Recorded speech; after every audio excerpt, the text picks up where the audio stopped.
Bonjour tout le monde, dans cette vidéo nous allons montrer que l'école transmet des savoirs. Tout d'abord, il faut savoir que pour Jules Ferry, la construction d'un service public d'éducation devait être laïque et gratuit. Il avait pour objectif d'augmenter le niveau général d'instruction. Saviez-vous qu'au début du XXe siècle, plus de la moitié des hommes actifs et les 3/4 des femmes actives ne savaient pas écrire? C'est là qu'interviennent ceux que l'on a appelés les hussards noirs de la République, autrement dit les instituteurs publics sous la Troisième République, qui avaient pour vocation d'augmenter le niveau général d'instruction et de transmettre des savoirs de base, que ce soit dans le domaine de la lecture, de l'écriture, des mathématiques, etc. Plus récemment, en 2015, a été créé le socle commun de connaissances, de compétences et de culture, S4C en plus court. Il définit ce que tout élève doit savoir et maîtriser à l'âge de 16 ans. Cela concerne 5 grands domaines. Tout d'abord le langage, autrement dit la maîtrise de la langue française, d'une ou plusieurs langues vivantes étrangères, également la maîtrise du langage mathématique, etc. Deuxièmement, les élèves doivent s'approprier des méthodes et des outils pour apprendre, que ce soit la maîtrise de l'outil numérique, la conduite de projets aussi bien individuels que collectifs, etc.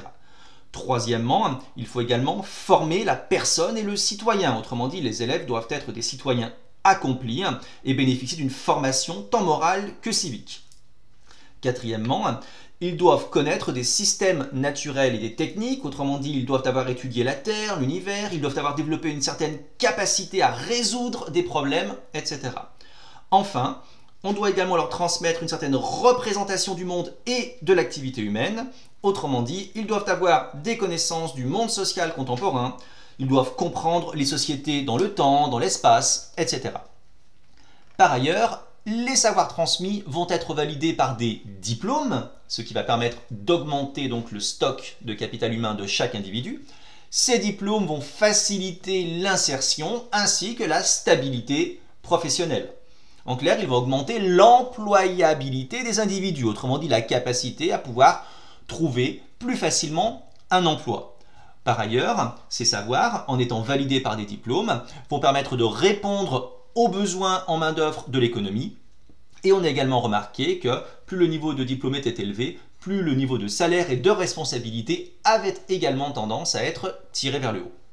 Enfin, pour Marie du Ruvella, l'école ne doit pas seulement instruire, mais elle doit également former des citoyens éclairés. C'est tout le rôle de l'éducation morale et civique, mais pas seulement, c'est également le rôle de l'histoire, de la géographie, des sciences économiques et sociales, de la philosophie, etc. etc.